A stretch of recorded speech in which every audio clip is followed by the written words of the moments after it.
सूर्याय नमः।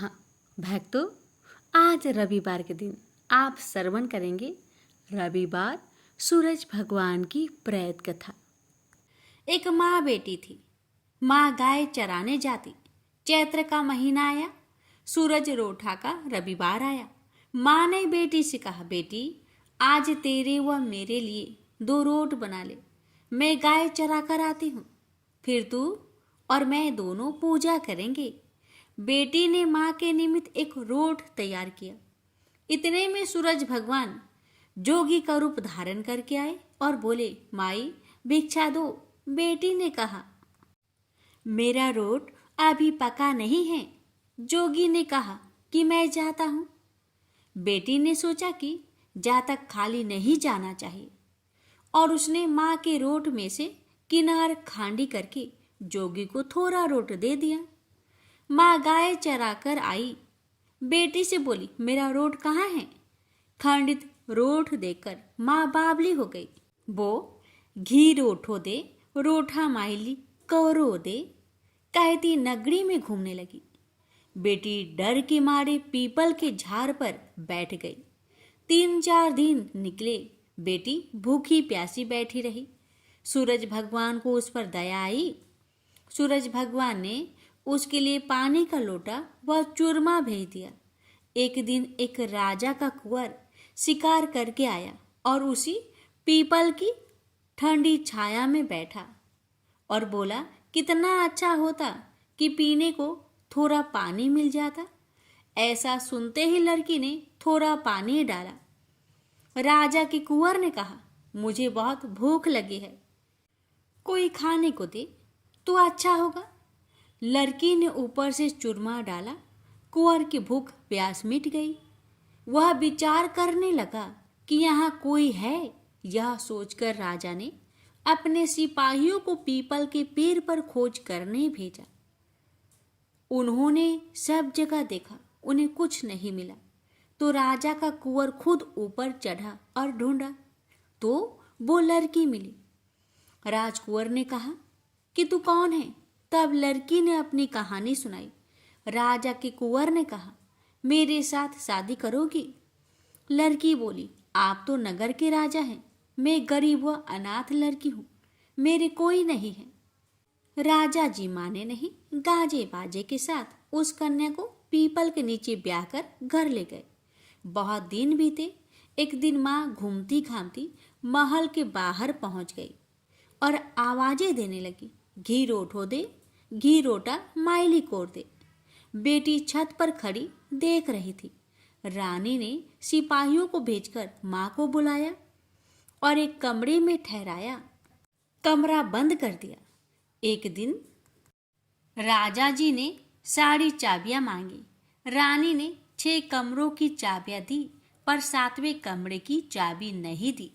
राजा ने जीत करके 7वें कमरे की चाबी लाकर 7वां कमरा खोला तो आगे सोने की शिला देखी।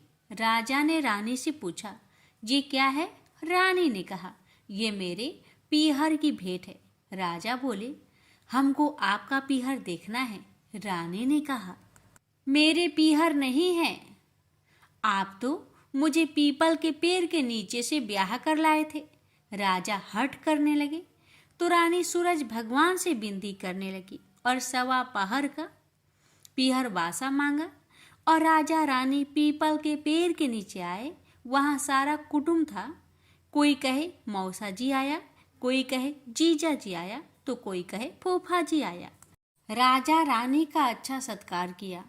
राजा को परिवार देखकर बहुत आनंद हुआ। 1 पहर पूरा हुआ। रानी घर चलने को कहने लगी। राजा बोला, इतना बढ़िया ससुराल इतनी जल्दी नहीं छूटेगा। अब तो रानी कुंवर की चिकोटी काटने लगी, उसे रुलाने लगी और कहा कि मेरे तो कुंवर रो रहा है, आप राजा जी जल्दी चलो। राजा रानी को पीहर वालों ने खूब दिया और विदा किया। जल्दी में राजा जी अपने पैरों की मोचरी व घोड़ी का तजना वहीं भूल गए। थोड़ा आगे जाते ही राजा को याद आया तो सिपाहियों से कहा कि रथ वापस घुमाओ, मेरी घोड़ी का तजना और मेरे पैरों की मोचरी वहीं रह गई है। रानी कहने लगी कि इतनी सी चीज के लिए पीछे वापस क्यों जाते हो? इतना धन उन्होंने दिया है। राजा ने एक नहीं सुनी। पीपल के नीचे गए और देखा कि वहां राजा जी का सामान पड़ा है, पत्ते उड़ रहे हैं, पर कोई परिवार वैभव नहीं है।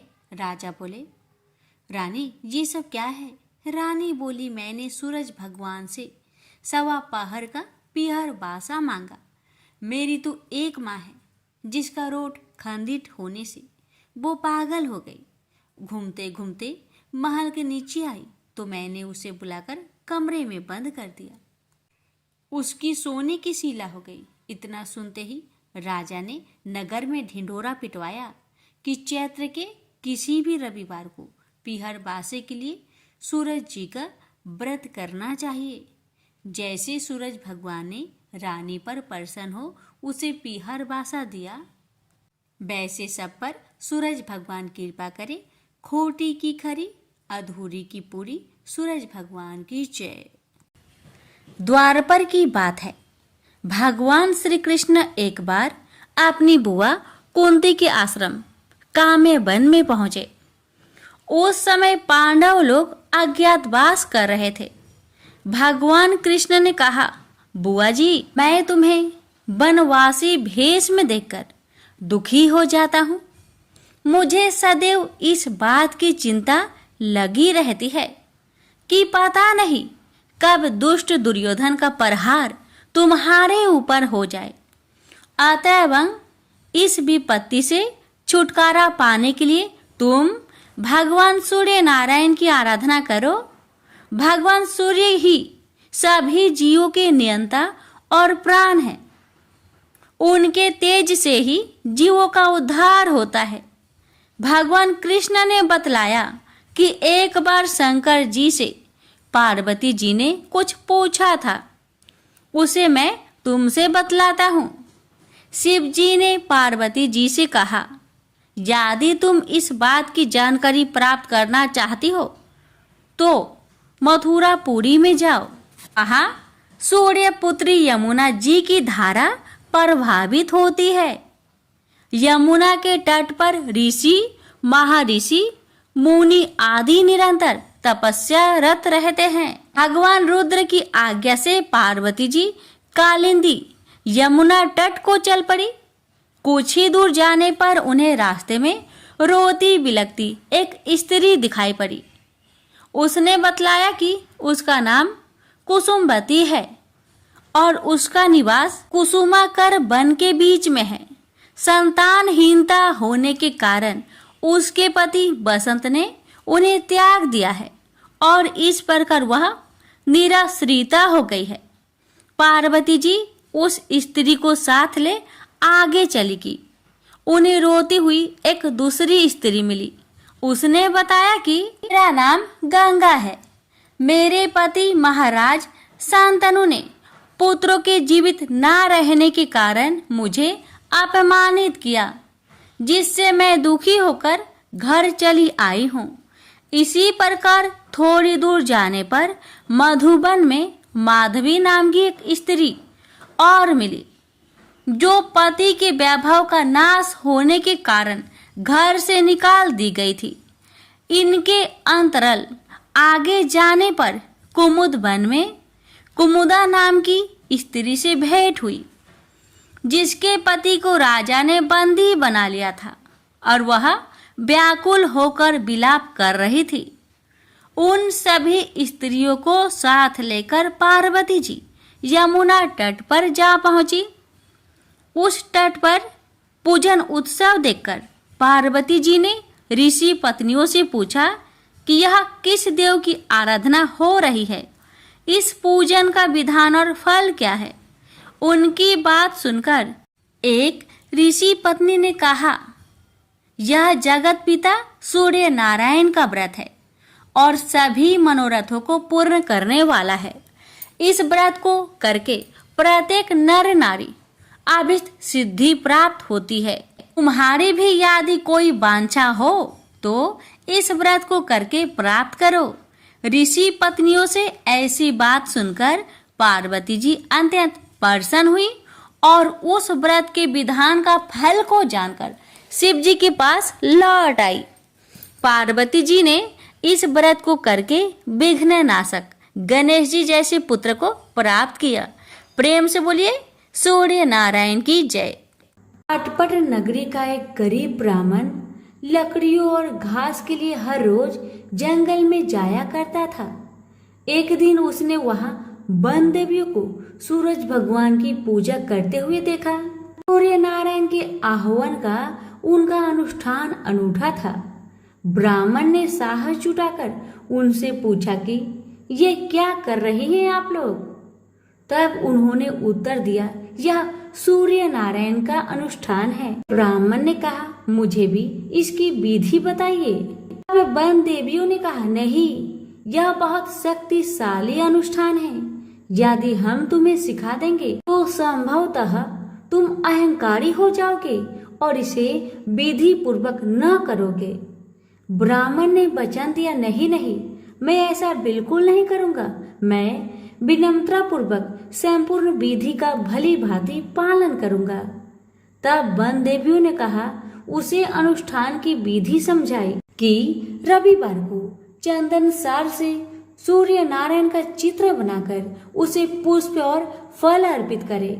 उसके बाद 6 महीने तक हर रविवार को वह ऐसा ही करे। फिर उसके अगले 6 महीने गरीबों को दान करे। ब्राह्मण घर गया और रविवार से अनुष्ठान प्रारंभ कर दिया। उसके अनुष्ठान से सूरज भगवान बहुत प्रसन्न हुए। धन धान्य से ब्राह्मण का घर भर गया। उसे बहुत प्रसिद्धि प्राप्त हुई। एक दिन रानी ने उसे बुलवाया। राजमहल में जाते समय भय से उसकी टांगे कांप रही थी।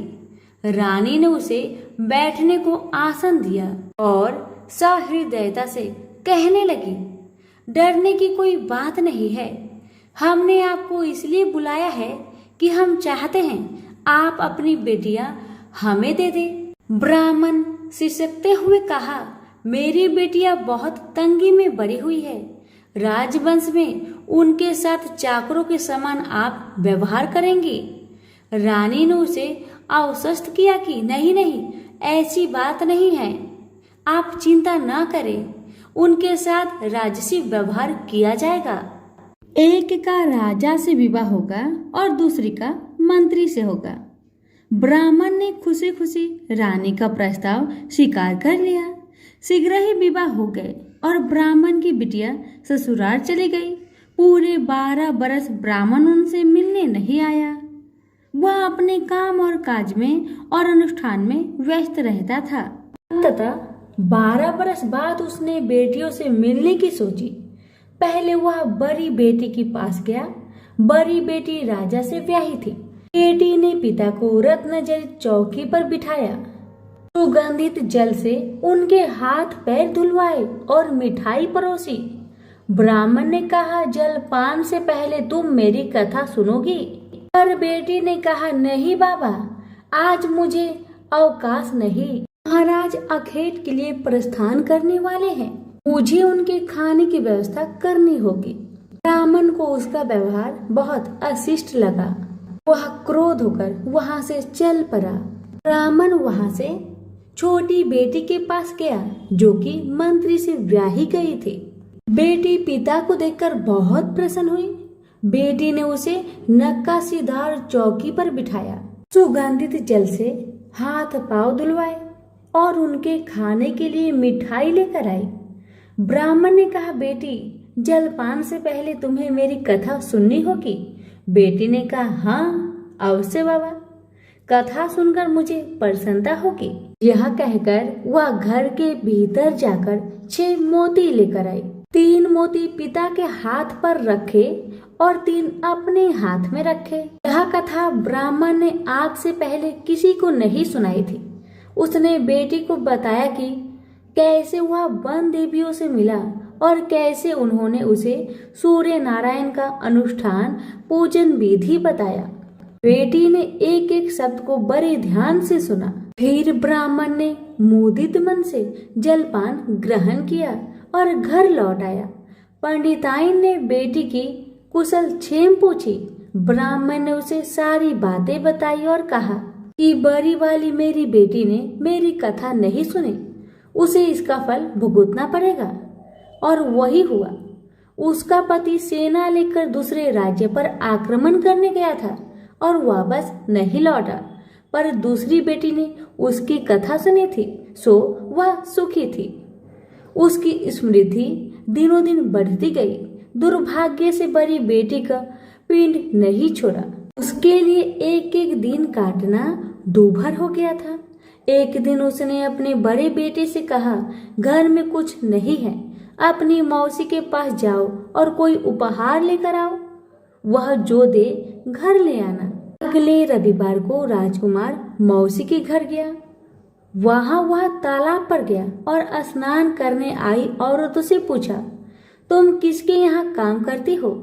उन्होंने उत्तर दिया, हम मंत्री की पत्नी की दासियां हैं। राजकुमार ने कहा, अपनी मालकिन से जाकर कहो कि उनकी बहन का बेटा आया है। ये भी कह देना कि उसके कपड़े फटे हुए हैं, इसलिए वो उसे पिछले दरवाजे से महल के भीतर आने दे। दासिया उसे पिछले दरवाजे से भीतर ले गई। मौसी ने उसके नहाने के लिए सुवासित जल रखवाया, पहनने को नए कपड़े दिए और राजसी भोज करवाया। फिर उसने बेटे को मोहरों से भरा हुआ कद्दू दिया।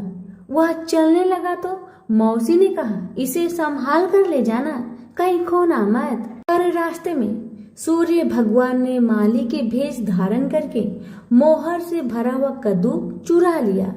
वह घर पहुंचा तो माँ ने उससे पूछा कि मौसी ने तुम्हें क्या दिया?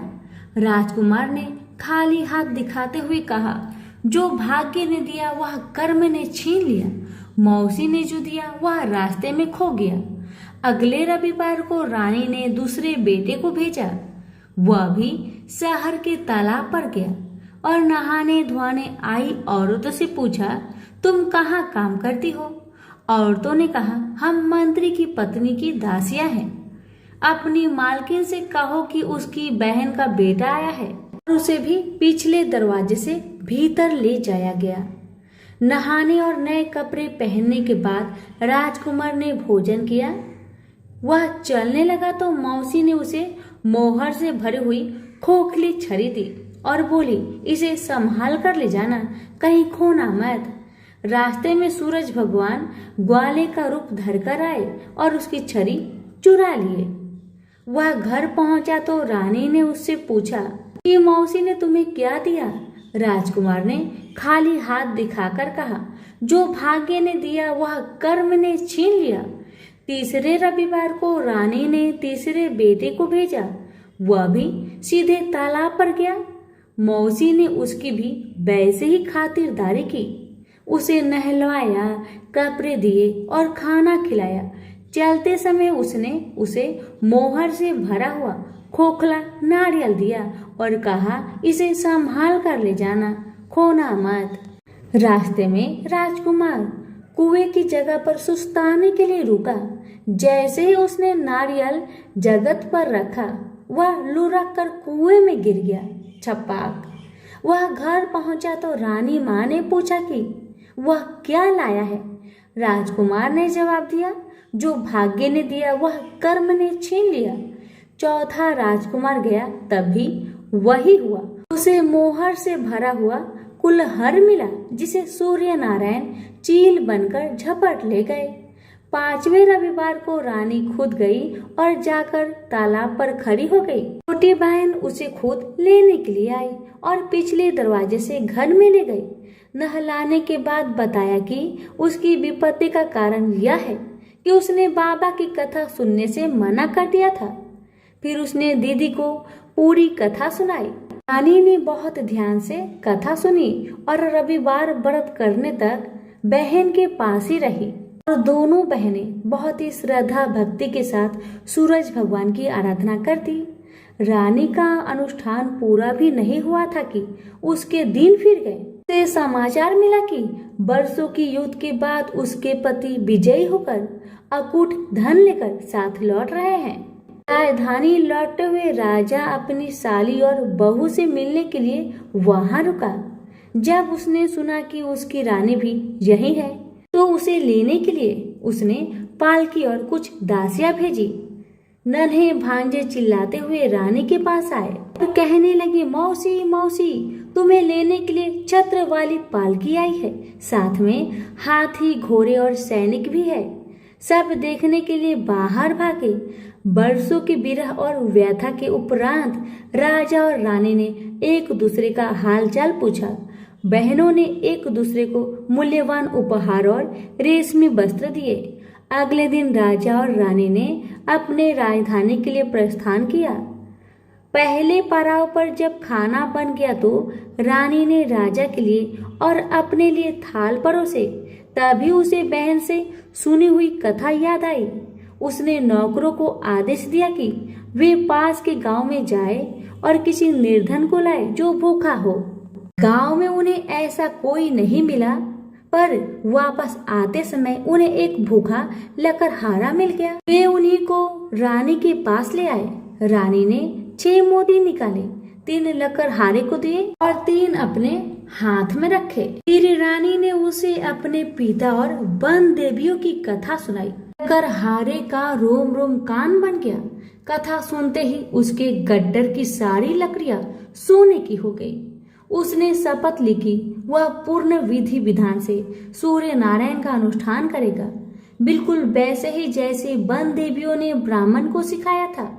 अगले दिन राजा रानी ने दल बल के साथ फिर पड़ाव डाला। खाना बन गया तो रानी ने राजा के लिए और अपने लिए खाना परोसकर सेवकों को किसी निर्धन और भूखे को लाने का आदेश दिया। आज वे एक किसान को लाए जिसकी फसल मुरझा गई थी और कुआं सूख गया था। रानी ने 6 मोती निकाले, 3 किसान को दिए और 3 अपने हाथ में रखे। फिर उसने उसे अपने पिता और वन देवियों की कथा सुनाई। कथा संपूर्ण होने से पहले ही उसकी फसल फिर से हरी भरी हो गई और सूखे कुएं में पानी भर आया।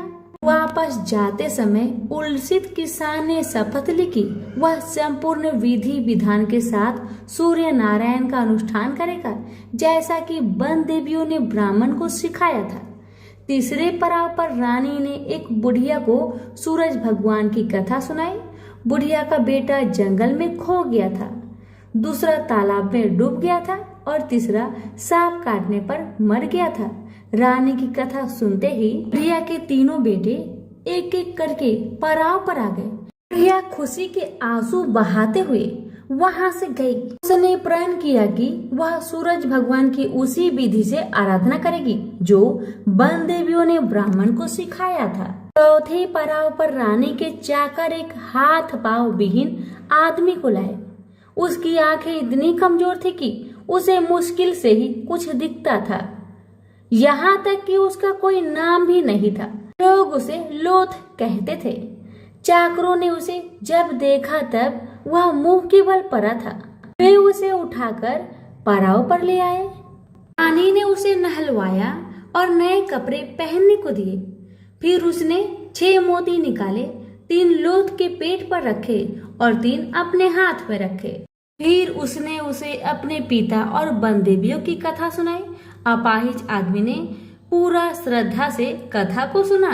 कथा सुनते ही उसके हाथ पैर निकल आए और इसके आंखों की ज्योत भी लौट आई। वो भी जाते समय अति प्रसन्न होकर गया। उसने शपथ लिया कि वह सूर्य नारायण की विधि पूर्वक आराधना करेगा, जैसे कि वन देवियों ने ब्राह्मण को बताया था। अगले दिन राजा और रानी अपनी राजधानी पहुंच गए। वे महल में भोजन करने के लिए बैठे तो सूरज भगवान स्वयं प्रकट हुए और उनके साथ भोजन करने की मनसा दर्शाई। राजन ने महल के सारे दरवाजे खुलवा दिए और अनेकानेक उत्कृष्ट व्यंजन बनाने का आदेश दिया। प्रत्येक पकवान को 6 अलग अलग खुशबुओं के साथ परोसा गया। सूर्य नारायण और राजा खाने के लिए बैठे। सूर्य नारायण को पहले कौर में ही एक लंबा वाल दिखा। वह क्रोधित होकर चिल्लाए, यह किस अधम स्त्री का बाल है। रानी भय से पीली पड़ गई। उसे याद आया कि अपनी विपत्ति के 12 वर्षों में वह उल्टे के नीचे बैठकर कंघी किया करती थी। संभवतः वह उसी का बाल है। वह सूरज भगवान के पैरों में गिर पड़ी, पर सूरज भगवान ने उसे माफ नहीं किया। अंततः रानी ने मोटी मोटी कंबल ओढ़ी, उल्टी में से एक एक लकड़ी निकाली और उस लकड़ी और बाल को शहर के बाहर ले जाकर अपने बाएं कंधे के ऊपर से फेंका। तब कहीं सूर्य नारायण का क्रोध शांत हुआ और उन्होंने भोजन ग्रहण किया। ब्राह्मण, राजा, रानी, उनके बच्चे, मंत्री की पत्नी, लकड़हारा, किसान, बुढ़िया और वह आदमी जिसे लोथ कहा जाता था, सभी को सूर्य नारायण की अनुकंपा से लंबी आयु मिली। जब तक वो जिए सुख से जिए। तो सभी प्रेम से बोलिए सूर्य नारायण की जय। कथा अच्छी लगे तो दूसरों को शेयर करना ना भूले। धन्यवाद। जय सूर्यदेव। प्यारे भक्तों, आज रविवार के दिन आप सभी श्रवण करें रविवार सूर्यदेव की प्रेत कथा। प्राचीन काल में एक बुढ़िया रहती थी। वह नियमित रूप से रविवार का व्रत करती थी। रविवार के दिन सूर्योदय होने से पहले ही उठकर बुढ़िया स्नान आदि से निवृत्त होकर आंगन को गोबर से लीपकर स्वच्छ करती और उसके बाद सूर्य भगवान की पूजा करते हुए रविवार व्रत कथा सुनकर सूर्य भगवान को भोग लगाकर दिन में एक समय भोजन करती थी। सूर्य भगवान की अनुकंपा से बुढ़िया को किसी प्रकार की चिंता एवं कष्ट नहीं था। धीरे धीरे उसका घर धन्य धान्य से भर रहा था। अब होता है ये कि उस बुढ़िया को सुखी होते देख उसकी पड़ोसन उससे जलने लगी। बुढ़िया ने कोई गाय नहीं पाल रखी थी, अतः वह बुढ़िया पड़ोसन के आंगन में बंधी गाय का गोबर लाती थी। पड़ोसन ने अपने दिमाग लगाकर कुछ सोचकर उसने अपनी गाय को घर के भीतर ही बांध दिया। रविवार को बूढ़ी माई को गोबर ना मिलने से वह अपना आंगन नहीं लीप सके। आंगन ना लीप पाने के कारण उस बुढ़िया ने सूर्य भगवान को भी भोग नहीं लगाया और उस दिन खुद भी भोजन नहीं किया। सूर्यास्त होने पर बुढ़िया भूखी प्यासी सो गई। रात में भगवान ने उन्हें सपना दिया और भोजन ना बनाने और भोग ना लगाने का कारण पूछा।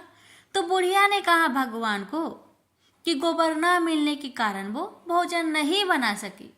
तब भगवान ने कहा कि माता, हम तुमको एक ऐसी गौ देते हैं जिससे सभी इच्छाएं पूरी होती है, क्योंकि तुम हमेशा रविवार को गोबर से लीप कर भोजन बनाती हो और भोग लगाकर ही खुद भोजन करती हो। इससे मैं खुश होकर तुम्हें वरदान देता हूँ। सपने में भगवान का यह वरदान पाकर जब बुढ़िया की आँख खुली तो देखा कि आंगन में एक अति सुंदर गौ और बछड़ा बंधे हुए हैं। गाय और बछड़े को देखकर वह खुश हो जाती है और घर के बाहर बांध देती है और खाने को चारा डाल देती है। जब पड़ोसन ने वृद्धा के घर के बाहर अति सुंदर गौ और बछड़े को देखा तो देश भावना से प्रेरित होकर उसका हृदय जल उठा। और जब उसने देखा कि गाय ने सोने का गोबर दिया है तो वो गाय का सोने का गोबर ले गई और अपनी गाय के गोबर उसकी जगह रख दिया। रोजाना वह ऐसा करती रही और सीधी साधी बुढ़िया को कानों कान इसकी खबर तक ना होने दी। तब सर्वव्यापी ईश्वर भगवान सूर्य नारायण ने सोचा कि चालाक पड़ोसन की वजह से बुढ़िया ठगी जा रही है, तो उन्होंने शाम के समय अपनी माया से बड़े जोर की आंधी ला दी। आंधी की भय से बुढ़िया ने अपनी गाय को अंदर ही बांध दिया। सुबह जब गाय ने गोबर दिया तो बुढ़िया आश्चर्यचकित रह गई और फिर वो रोजाना अपनी गौ को घर के अंदर ही बांधने लगी। उधर पड़ोसन ने देखा कि बुढ़िया तो गौ को घर के अंदर बांधने लगी है, तो उसका सोने की गोबर उठाने की चाल कामयाब नहीं हो पा रही थी। तो कुछ उपाय न देखकर पड़ोसन ने सीधे राजा की सभा में जाकर सारी बात बता दी। उसने राजा से कहा कि मेरे पड़ोसन में एक वृद्धा के पास ऐसी गाय है जो आप जैसे राजाओं के पास होना चाहिए, आप ही के योग है। वह गौ रोजाना सोने का गोबर देती है, आप सोने से प्रजा का पालन करिए। वह बुढ़िया उस सोने का क्या करेगी? राजा ने यह बात सुनकर अपने दूतों को बुढ़िया के घर जाकर गौ लाने की आज्ञा दे दी। अब बुढ़िया सुबह सुबह ईश्वर को यानी सूर्य नारायण को भोग लगाकर भोजन ग्रहण करने जा ही रही थी कि तभी राजा के कर्मचारी गाय खोलकर ले गए। यह देखकर बुढ़िया काफी रोई, जोर जोर से चिल्लाई, लेकिन कोई कर्मचारी ने एक ना सुनी। उस दिन फिर वृद्धा गौ के वियोग में भोजन ना कर सकी और रात भर रो रो कर सूर्य नारायण से गाय को पुनः पाने की प्रार्थना करती रही। वहीं दूसरी ओर राजा गौ को देखकर बहुत प्रसन्न हुआ और सुबह ही जैसे वह उठा, सारा महल गोबर से भरा दिखाई देने लगा। राजा यह देखकर घबरा गया। भगवान ने राजा को सपने में कहा था कि हे राजा, गाय बुढ़िया को लौटा देने में ही तेरी भलाई है। रविवार के व्रत से प्रसन्न होकर मैंने ही उसे यह गाय दी थी। सुबह होते ही राजा ने बुढ़िया को बुलाकर बहुत सारे धन के साथ सम्मान सहित गौ और बछड़ा लौटा दिया। इसके साथ ही पड़ोसन को भी बुलाकर उचित दंड भी दिया।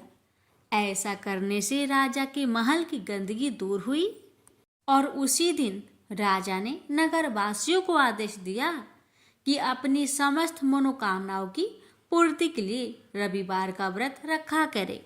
प्रेम से बोलिए सूर्य नारायण की जय।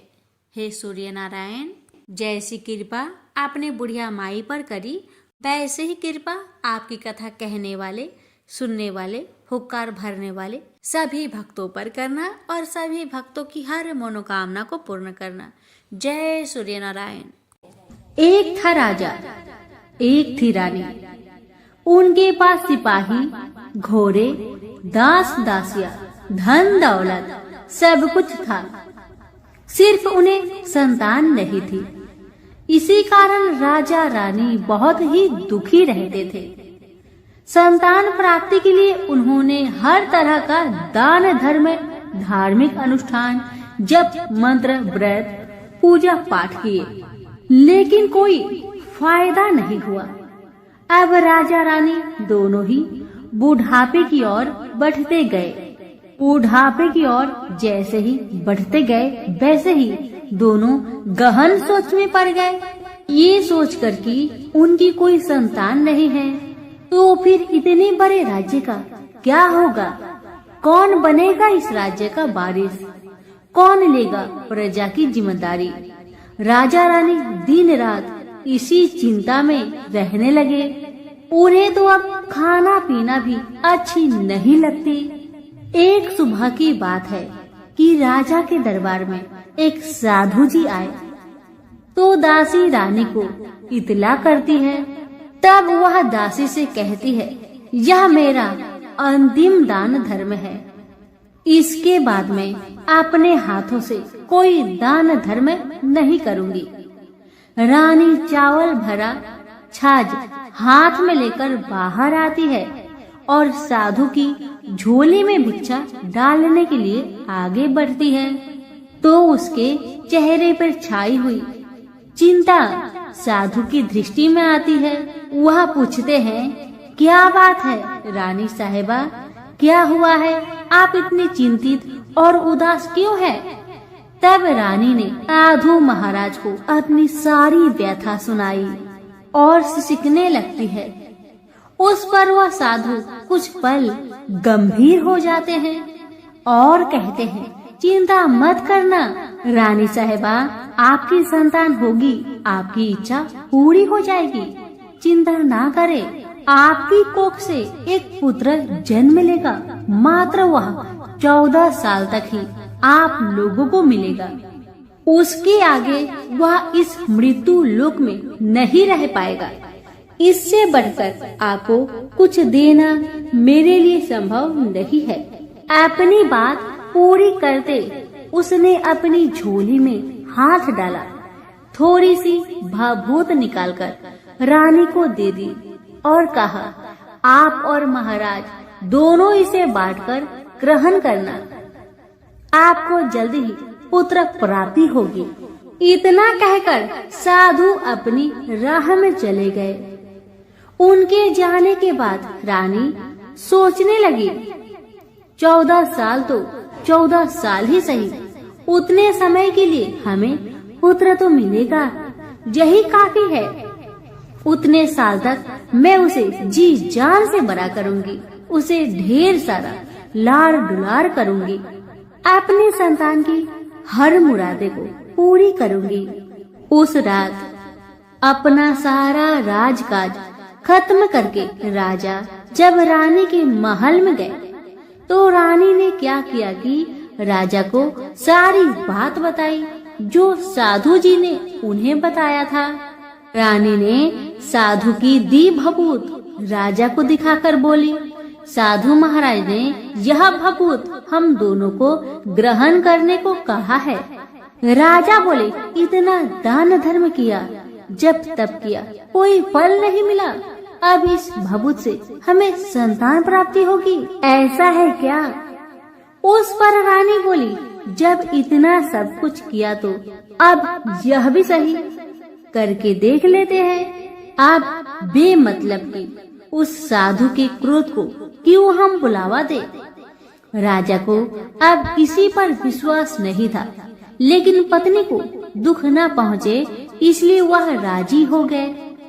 राजा राजी हो गया तो फिर क्या होता है कि राजा रानी दोनों नहाते धोआते हैं, फिर अपने अपने भगवान का स्मरण करते हैं, अपने पुरखों को स्मरण करते हैं और उस साधु महाराज का नाम स्मरण करके वह भभूत बांटकर दोनों खाते हैं। उसके बाद दोनों निश्चिंत होकर सो जाते हैं। तो कुछ दिन गुजर जाते हैं और साधु द्वारा कहे अनुसार रानी गर्भवती हो जाती है। उस पर राजा रानी दोनों की खुशी का गमन नहीं समाती। राजा रानी से बोला, महारानी सचमुच साधु महाराज की कृपा हो गई। समय बीतते गया, 9 महीना पूरा हो गया तो रानी ने एक सुंदर गोरे पुत्र को जन्म दिया। राजा ने बड़ी धूमधाम से पुत्र का नामकरण किया।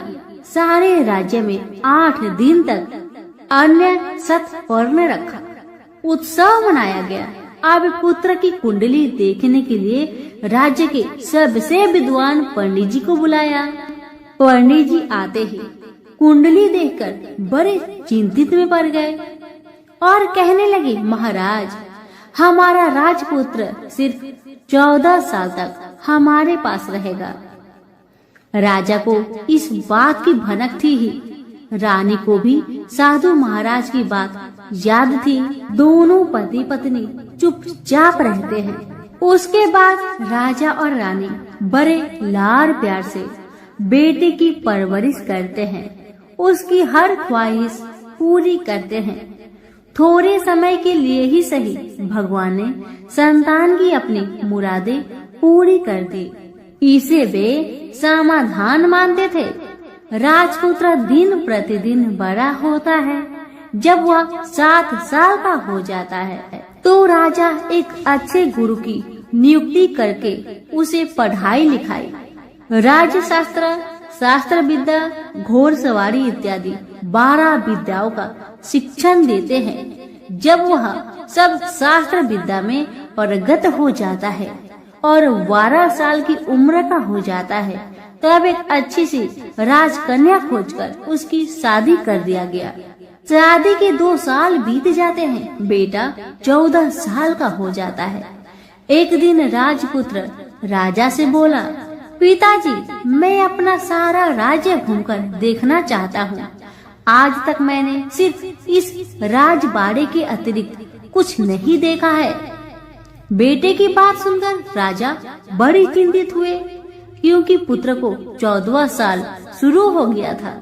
अब कोई अनहोनी होने का वक्त नजदीक आ पहुंचा था, लेकिन राजा ये सब बातें पुत्र को बता नहीं सकता था। वह क्या करता है कि चेहरे पर खुशी लाकर बेटे से कहता है, हाँ हाँ जरूर जाओ बेटा, जरूर।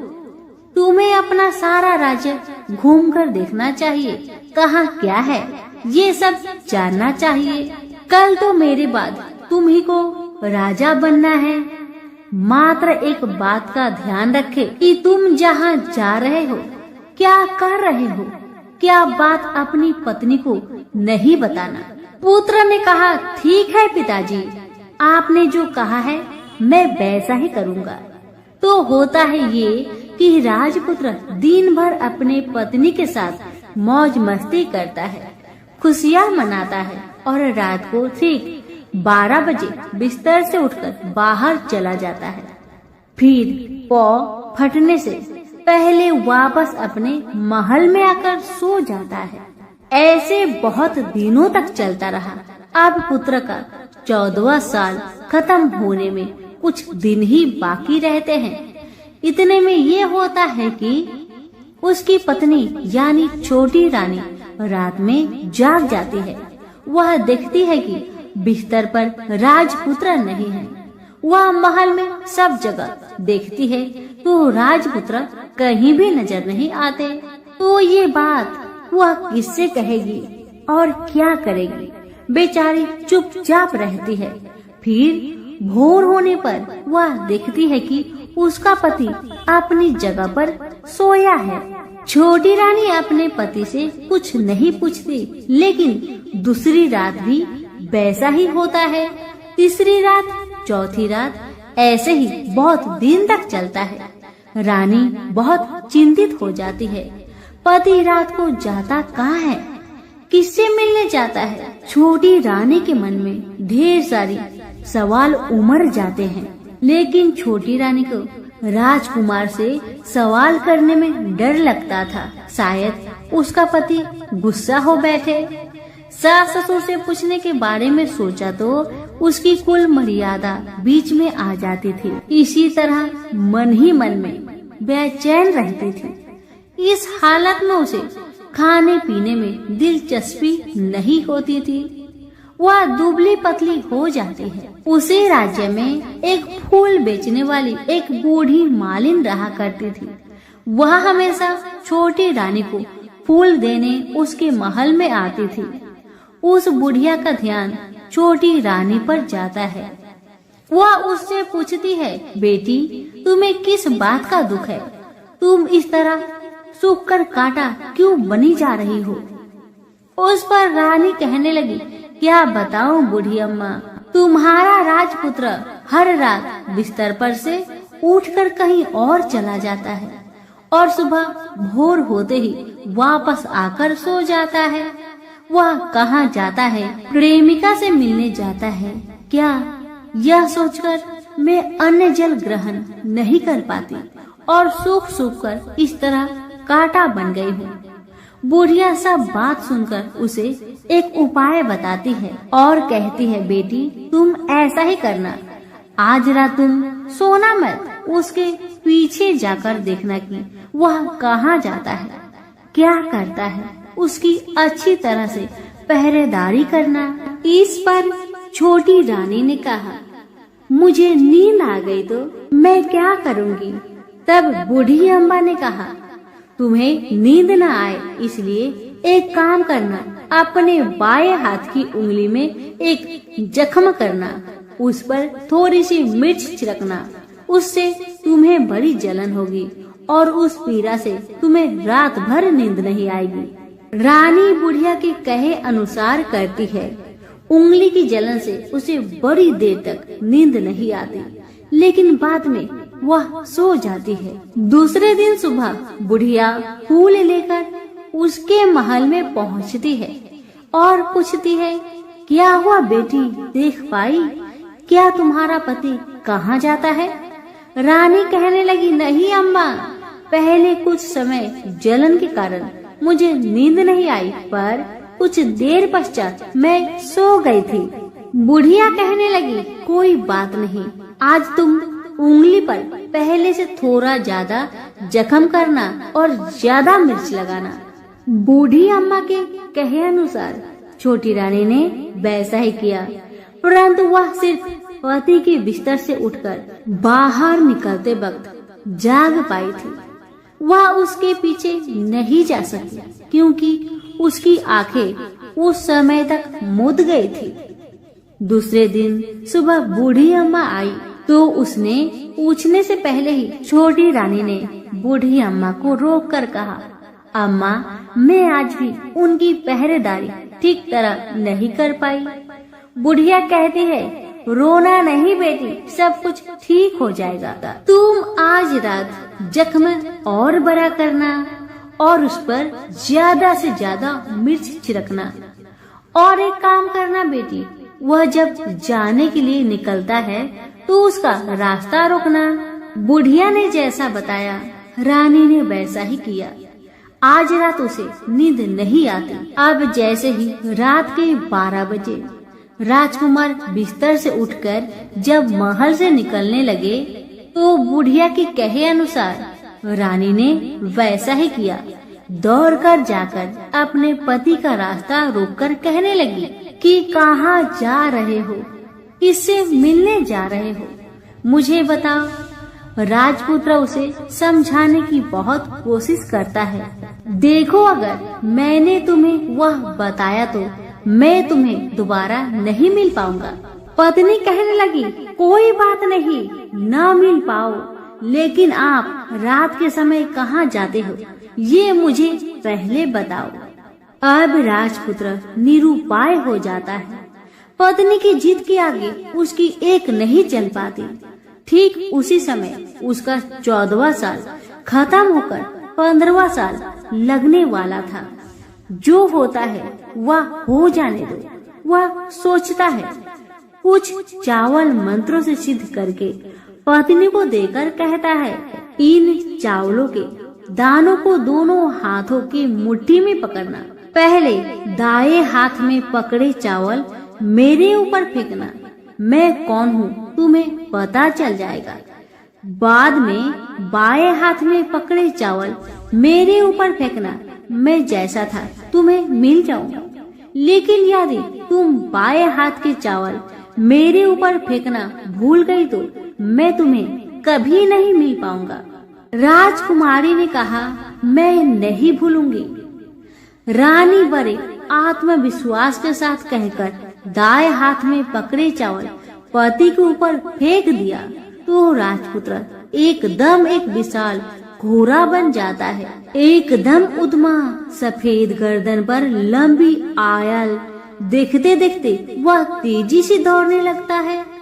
रानी उस घोड़े को एकदम आश्चर्य से देखने लगती है और पति ने बाएं हाथ के चावल फेंकने की जो बात कही थी वह भूल जाती है।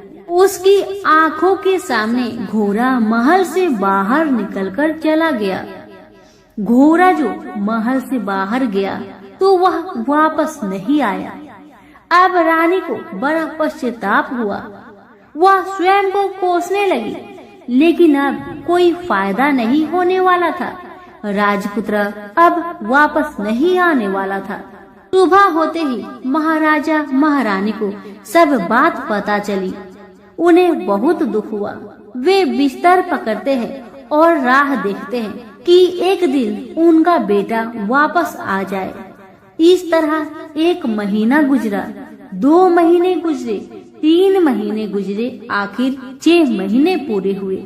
राजपुत्र का कोई आता पता नहीं लगा। प्रधान राजपुत्र को ढूंढने के लिए राज्य के गांव-गांव सिपाही भेजा गया, लेकिन उन्हें कोई सफलता नहीं मिली।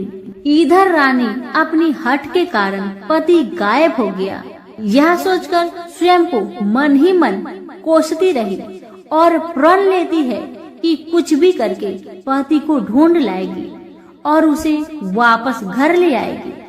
एक दिन वह सुबह उठकर सास ससुर के महल में जाती है और कहती है कि मैं अपने पति की खोज में जा रही हूँ। महाराजा महारानी को और क्या चाहिए था, बस उनका बेटा उन्हें वापस मिल जाए।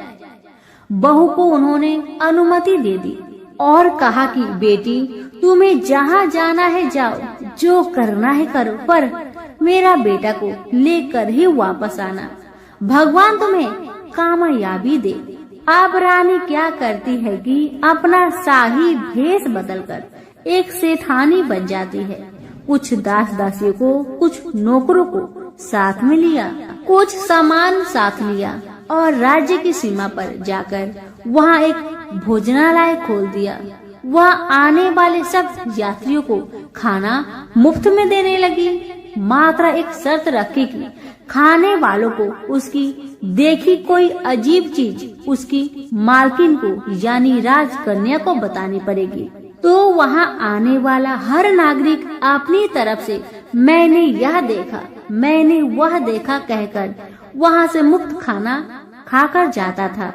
परंतु रानी को जो बात चाहिए थी वह अब तक किसी से नहीं मिली थी। ऐसे ही कुछ दिन बीत गया तो इधर होता है कि रानी के महल फूल लेकर जाने वाली बुढ़िया के एक बेटा और बहू थे। उनका एक छोटा बेटा था, यानी बुढ़िया का एक पोता था। बेटा और बहू सुबह काम के लिए निकलते थे तो पोते को संभालने की जिम्मेदारियां बुढ़िया पर रहती थी। बुढ़िया दिन भर पोते को संभालती थी। एक दिन होता है कि बुढ़िया को पान खाने की आदत थी, तो पान खाने के लिए चूना चाहिए था। बुढ़िया उसे तैयार करने के लिए सीपियाँ लेकर आई। इन सीपियों भूनने के लिए गोबर के कंडे चाहिए थे।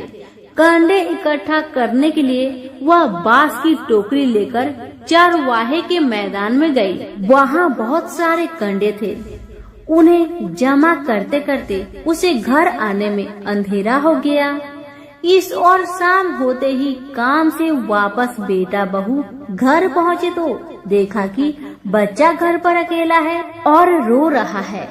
वे दोनों गुस्से से लाल पीले हो गए। इतने में बुढ़िया घर आ पहुँची। बेटा ने पूछा, पोते को घर पर अकेला छोड़कर तुम कहाँ गई थी? बुढ़िया बताने लगी कि मैं गोबर के कांडे इकट्ठा करने गई थी।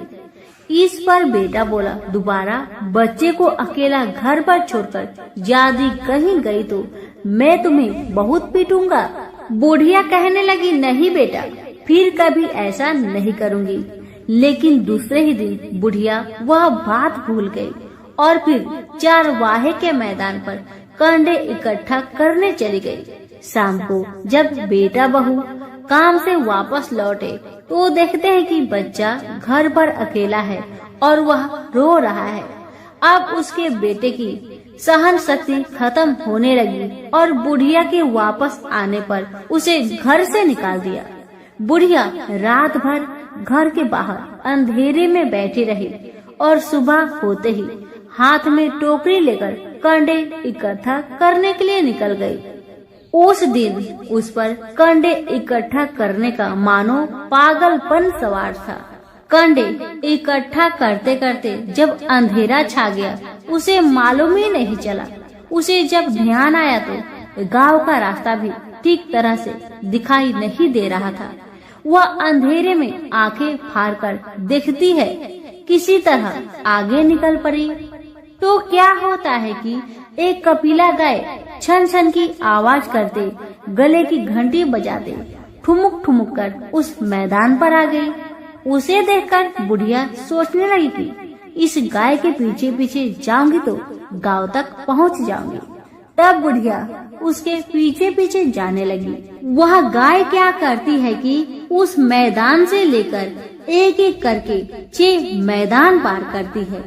आखिर में वह 7वें मैदान पर पहुंचती है तो वहाँ क्या होता है कि उस मैदान पर एक बड़ा सा पत्थर है।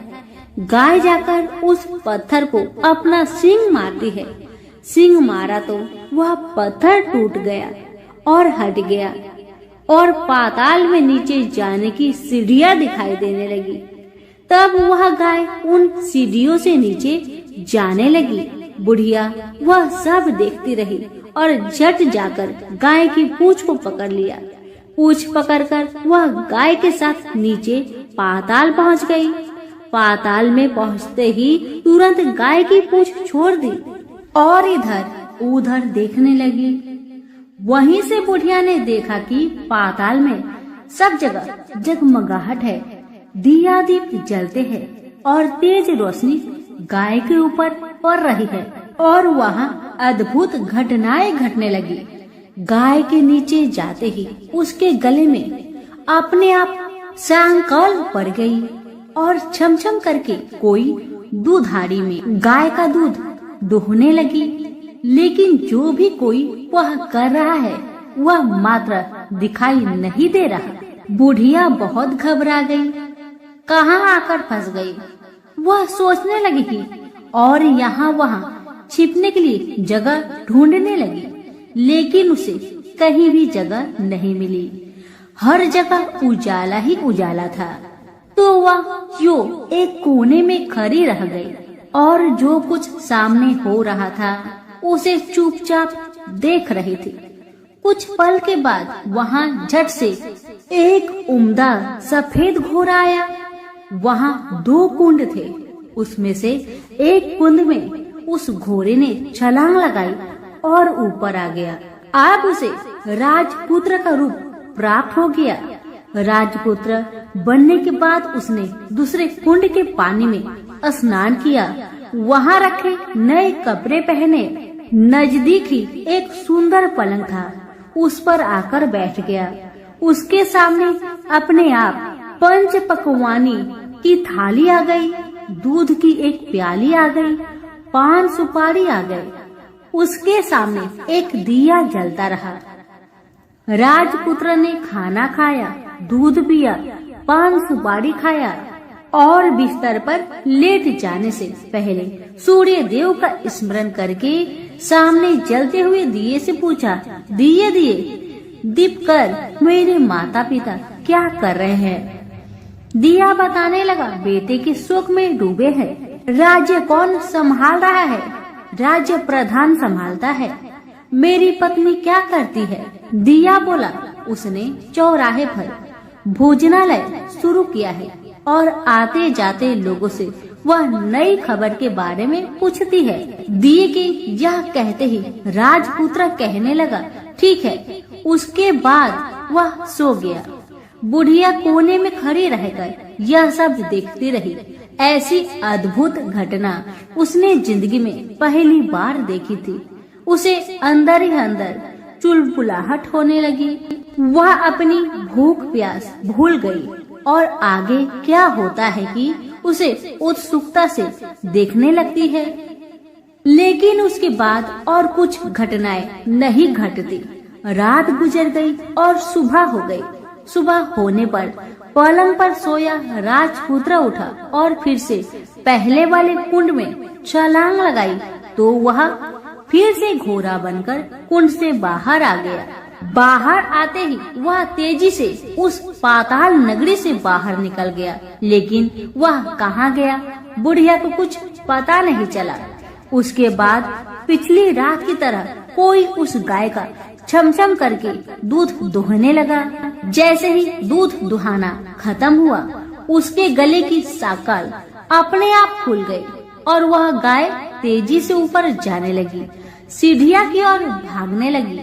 गाय को दौड़ते देखकर बुढ़िया सोचने लगी, अब गाय के साथ यहाँ से ऊपर जाना ही समझदारी है, नहीं तो कोई मुसीबत आकर मेरे ऊपर टपक जाएगी। झट से उसने गाय की पूंछ पकड़ ली और गाय के साथ ऊपर आ गई। गाय जब ऊपर मैदान में पहुंची तो उस सुरंग का रास्ता अपने आप बंद हो गया और उसके मुख पर एक बड़ा सा पत्थर पूर्वत खड़ा हो गया।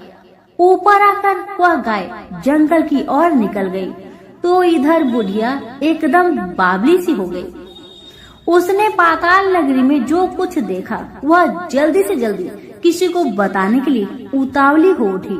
उसे एकदम याद आया है कि नगर की सीमा पर कोई औरत भोजनालय चलाती है और नई बात बताने वालों को अच्छा खाना पीना मुफ्त में देती है। वह सोचने लगी कि क्यों न मैं यह बात उस औरत को जाकर बताऊं। यदि उसे यह बात पसंद आ गई तो बाकी जीवन खाने पीने की झंझट से मुक्ति मिलेगी।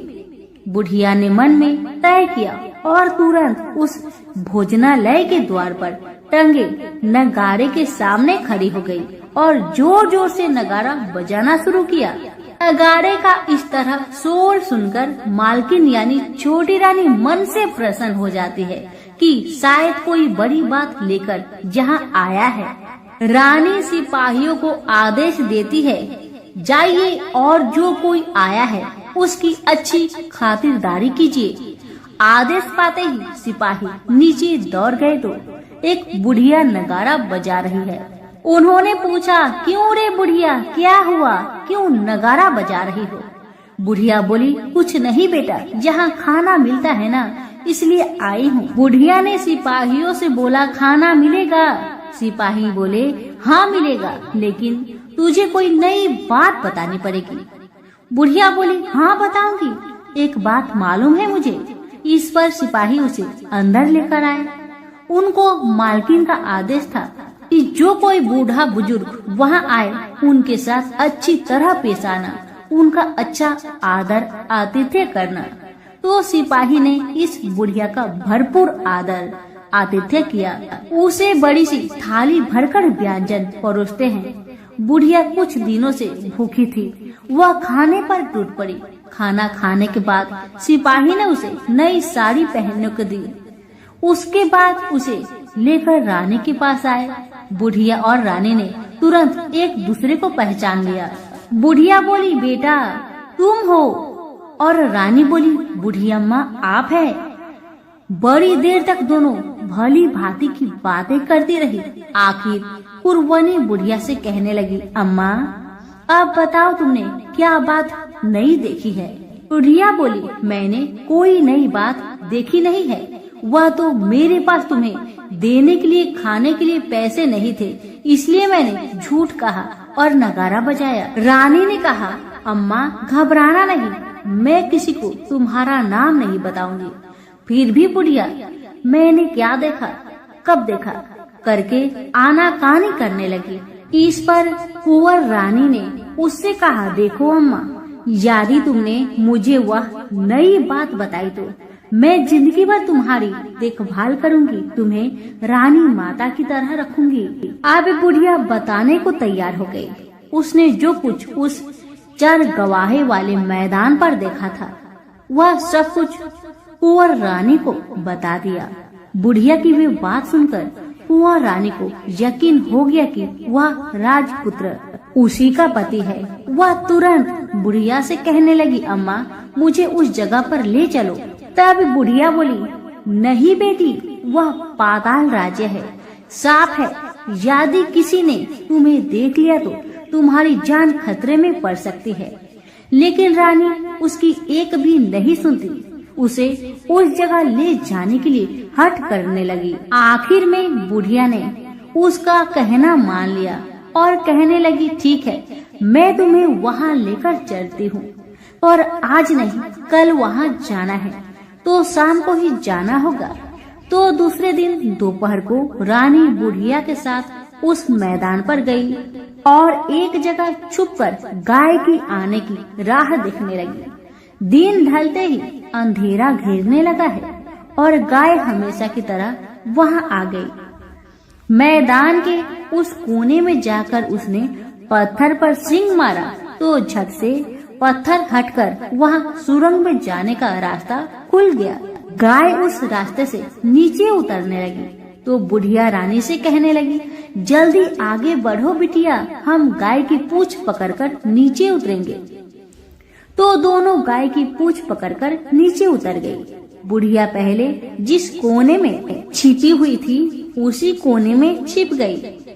अब नीचे सब कुछ पहले जैसा घटित हो रहा था। गाय के गले में अपने आप साकल पड़ गई कोई अदृश्य रूप से उसका दूध दोहने लगा। एक सफेद उद्मा घोड़ा ने आकर एक कुंड में छलांग लगाई तो राजपुत्र के रूप में ऊपर आया। वह राजपुत्र दूसरे कुंड में नहाने लगा।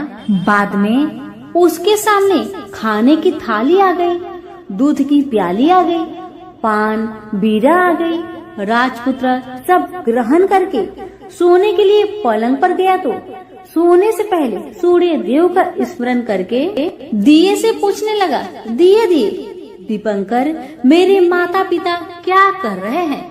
तो दिया कुछ जवाब नहीं दिया, बल्कि वह बुझने लगा है। तब राजपुत्र को कुछ अघटित हुआ। इसका संदेह हो गया कि वह उदास हो गया और जो कुछ हुआ है वह हो जाने दो। ऐसा सोचकर सोने के लिए बिस्तर पर लेट गया। अब रानी का संयम छूट गया। वह दौड़कर पति के पास गई और उसके पैर पकड़ने के लिए आगे बढ़ने लगी। राजपुत्र तुरंत ही पत्नी को पहचान लिया। वह झट से पीछे हट गया और चिल्लाने लगा, नहीं नहीं, मुझे मत छूना, सर्वनाश हो जाएगा। रानी दोनों हाथ जोड़कर पति से अपनी भूल स्वीकार करने लगी। स्वामी, मुझसे भूल हो गई है। मुझे आपसे नहीं पूछना चाहिए था कि आप रात को कहाँ जाते हो। मैं अपनी भूल स्वीकार करती हूँ। मुझे मेरी भूल की सजा मिल गई है। अब आप घर चले। आपके वियोग में आपके माता पिता ने बिस्तर पकड़ लिया है। आपकी प्रजा भी बहुत दुखी है। उस पर राजपुत्र कहने लगा, वही तो, एक बार तुम गलती कर बैठी हो, अब दोबारा मत करना, नहीं तो अब मैं तुम्हें जो दिख रहा हूँ वह भी नहीं दिखूंगा। रानी अब विलाप करने लगी, जोर जोर से जमीन पर सिर पटकने लगी। राजपुत्र के मन में उसके प्रति दया उत्पन्न हो गई। वह उससे कहने लगा, यदि तुम मुझे पाना चाहती हो तो तुम्हें एक काम करना होगा। काम कठिन है, लेकिन वह तुम्हें अकेले करना होगा। कहो स्वामी, आप क्या कहते हैं? कितना भी कठिन काम हो मैं पूर्ण करूंगी। रानी कहती है। इस पर राजपुत्र ने उसे बताया, इस पाताल से ऊपर जाते ही तुम्हें एक घना जंगल नजर आएगा। ऐसे 6 जंगल पार करने के पश्चात 7वां जंगल मिलेगा। वह जंगल सबसे घना है। उस जंगल में बीचों बीच एक पीपल का पेड़ है। उसके आसपास की जगह पत्ते, फंदे, जटाएं, कांटे इत्यादि से ढक चुकी है। वहाँ बाघ, शेर, भालू, सांप सभी धमा चौकड़ी बैठी है। तुम्हें उन सबको भगाकर वह जगह साफ करनी है। उसकी गोबर से लिताई करके पवित्र बनाना है। रंगोली से सजाना है। उसके बाद वहाँ धूप, कपूर, अगरबत्ती जलानी है। फूल कुमकुम से पेड़ की तने की पूजा करनी है। दूध दही से बने चावल का भोग चढ़ाना है। यह सब तुम्हें दोपहर के 12 बजने के पहले करना होगा। 12 बजने के समय तुम्हें उस जगह पर बैठकर सूर्य भगवान का ध्यान करना होगा। ठीक 12 बजे सूर्य भगवान का रथ वहाँ उतरेगा। वे वह सब देखकर खुश हो जाएंगे और कहेंगे, जिस किसी ने यह सब किया है उसे मैं मन चाहा फल दूंगा।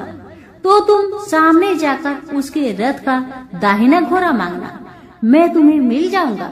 इतना बात कहकर राजपुत्र अपने पलंग पर सो गया और छोटी रानी भोर होने की राह देखने लगी। भोर होते ही वह बुढ़िया के साथ गाय की पूंछ पकड़कर ऊपर आ गई। ऊपर आने के बाद वह बुढ़िया से कहने लगी, अम्मा, अब मैं अकेले ही आगे जाऊंगी, तुम भोजनालय वापस जाओ। वह जंगल में जाकर राजपुत्र की बताई जगह ढूंढने लगी और स्वयं आरी से वह जगह साफ कर दी। बाद में राजपुत्र ने जैसे बताया वैसी लिपाई पुताई करके वापस आ गई। दूसरे दिन पौ फटने से पहले ही और जंगल में उस जगह पहुंची। वहां जाकर इत्र गुलाब का पानी छिड़ककर वह जगह सुगंधित की। धूप अगरबत्ती जलाकर उसे पवित्र किया और पूजा की। सब सामग्री वहां तैयार रखकर सूर्य भगवान का ध्यान करने बैठ गई। जैसे कि पति ने बताया था। दोपहर को ठीक 12 बजे सूर्य भगवान का रथ उस पीपल के पेड़ पर आकर रुका है। सूर्य भगवान ने जब रथ से नीचे देखा तो सुगंधित वातावरण देखकर बहुत खुश हुए और फिर बोले, जिस किसी ने यह काम किया है वह यहाँ आकर मुझसे कुछ भी मांगे, मैं उसे दूंगा। रानी ने जब ये शब्द सुना तो बिना समय गवाए दौड़कर उनके सामने आ गई और उनको साष्टांग नमस्कार करके बोली, भगवान वह मैं ही हूँ, मैंने यह जगह साफ की है। भगवान बोले, अच्छा तो तुम्हें जो चाहिए वह मुझसे मांगो। तो छोटी रानी बोली, भगवान मुझे आपके रथ का दाहिना घोड़ा चाहिए। सूर्य भगवान बोले, नहीं नहीं, मैं तुम्हें और कुछ भी दे सकता हूँ, लेकिन यह घोड़ा नहीं दे सकता। मेरे रथ के 12 घोड़े हैं, तुम चाहो तो कोई और घोड़ा ले लो, लेकिन दाहिना घोड़ा नहीं, वह मैं तुम्हें नहीं दे सकता। छोटी रानी ने एक नहीं सुनी, वह सूर्य देव से एक ही बात कह रही थी, वही दाहिना घोड़ा दे दीजिए, नहीं तो मैं आपके पैरों में गिरकर अपनी जान दे दूंगी। अब सूर्यदेव धर्म संकट में पड़ गए। उन्होंने वचन दे दिया था, अब अपने वचन से पलट भी नहीं सकते थे। भगवान ने कहा, ठीक है, दे दिया तुम्हें घोड़ा। सूर्यदेव ने कहा, फिर एक बात और भी कही, देखो मैंने तुम्हें घोड़ा तो दिया है, लेकिन वह तुम्हें यहाँ नहीं मिलेगा, तुम्हें उसे पाताल में जाकर लाना होगा। रानी बोली, पाताल में ही क्या भगवान, मैं उन्हें पाने के लिए कहीं भी जा सकती हूँ। रानी को वचन देकर सूर्यदेव अपने मार्ग से चले गए और इधर रानी जंगल से अपने भोजनालय में आ गई। फिर वह बुढ़िया को लेकर उस मैदान पर आ गई। जल्दी ही शाम हो गई। शाम होते ही वहाँ वह गाय आ गई और उसने सींग मारकर सुरंग का पत्थर हटाया तथा नीचे उतरने लगी। रानी और बुढ़िया जल्दी जल्दी उसकी पूंछ पकड़कर नीचे उतर गए। नीचे पाताल में सब घटनाएं पहले की तरह ही घटने लगी। घोड़े का एक कुंड में नहाकर राजपुत्र बन जाना, नहा धोकर पलंग पर जाकर बैठना, तो उसे खाने की थाली, दूध की प्याली आना, पान पीरा आना। लेकिन आज एक बात नई घटी। आज 2-2 थाली, 2-2 दूध की प्याली, 2-2 पान पीरे उसके सामने आए। वह कुछ नहीं बोला। अपने हिस्से की थाली खाकर, दूध पीकर और पान पीरा चबाकर वह सोने चला गया और हमेशा की तरह दिए से पूछने लगा, दिए दिए दीपंकर, मेरे माता पिता कैसे हैं? दिया बताने लगा, वे दोनों तुम्हारे शोक में मरने की स्थिति में पहुंच गए हैं। राजकुमार ने कहा, ऐसा? झट से उसकी आंखों से आंसू टपकने लगे। फिर वह पूछने लगा, दिए दिए दीपंकर, मेरा राज्य कौन चला रहा है? दिया बोला, तुम्हारा राज्य प्रधान चला रहा है और वह सब कुछ हड़प चुका है। वह प्रजा पर बहुत अत्याचार कर रहा है। सुनकर राजपुत्र को बहुत गुस्सा आया। वह गुस्से से अपनी मुट्ठी भींचने लगा। अब वह पूछने लगा, दिए दिए दीपंकर, मेरी पत्नी क्या कर रही है? अब दिया कुछ नहीं बोला, चुपचाप रहा। अब रानी का संयम जवाब दे गया। वह दौड़कर पति के गले लग गई। अब मैं तुम्हें मिल गया, राजपुत्र कहने लगा। सच कहते हो, अब आप फिर से घोड़ा तो नहीं बनोगे ना? पत्नी ने कहा। पति ने कहा, नहीं, दोबारा घोड़ा नहीं बनूंगा मैं। तुमने जो इतने सारे कष्ट उठाए हैं मुझे पाने के लिए, इसलिए सूर्य देव ने मुझे सदा के लिए घोड़े के जन्म से मुक्त कर दिया है। राजपुत्र ने बड़े प्यार से कहा और उसे गले लगाया। उसके आंसू पोंछे। कुछ देर पश्चात भोर हो गई तो गाय की श्रृंखला टूटकर वह ऊपर फूलों पर जाने लगी। रानी, राजपुत्र और बुढ़िया उसकी पूंछ पकड़कर ऊपर आ गए। ऊपर आने पर वे सीधे भोजनालय में पहुँचे। वहाँ का सब सामान लोगों में बांट दिया और उसको ताला लगाकर अपने राज्य में लौट गए। राजपुत्र वापस आता और उसके तेवर देखकर प्रधान घबरा गया। राजपुत्र ने उसे बंदी बनाकर कैद खाने में डाल दिया और राज्य की बागडोर अपने हाथ में ले ली। उसके बाद वह अपने माता पिता को मिलने उनके महल में गया। तब राजपुत्र क्या देखता है कि उसके माता पिता उसके शोक में सिर्फ पंजर बने हुए हैं। पुत्र को वापस आया देखकर मरणासन राजा रानी की आंखों से टप टप आंसू बहने लगे। इन दोनों ने पुत्र को गले लगाया, उसे प्यार से सहलाया। इतना होने के बाद उनके सेहत में एकदम सुधार आने लगा। वे अब बिस्तर से उठकर बैठ गए, पुत्र को आशीष देने लगे। राजपुत्र के आने की खबर तुरंत राज्य भर में फैल गई। प्रजा खुशी से फूली नहीं समाई। प्रजाजन राजमहल के सामने इकट्ठे हो गए। राजपुत्र ने भी उन्हें दर्शन दिए और आज से उन्हें कोई दुख नहीं पहुंचाएगा, ऐसा वचन भी दिया। अब राजा अपने पुत्र का राज्य अभिषेक करके उसे सिंहासन पर बैठाता है और बहू को महारानी का दर्जा देता है और स्वयं अपनी पत्नी के साथ ईश्वर स्मरण करते हुए खुशी से दिन बिताता है। महाराज बना राजपुत्र अच्छी तरह से राज्य चलाने लगा और अपनी पत्नी के साथ सुख शांति से जीवन बिताने लगा। उस बुढ़िया को रानी ने अपने ही पास रख लिया, उसकी अच्छी तरह से देखभाल करने लगी। बुढ़िया और उसके बुढ़ापे के दिन खुशी से गुजरने लगे। तो प्रेम से बोलिए सूर्य भगवान की जय हो।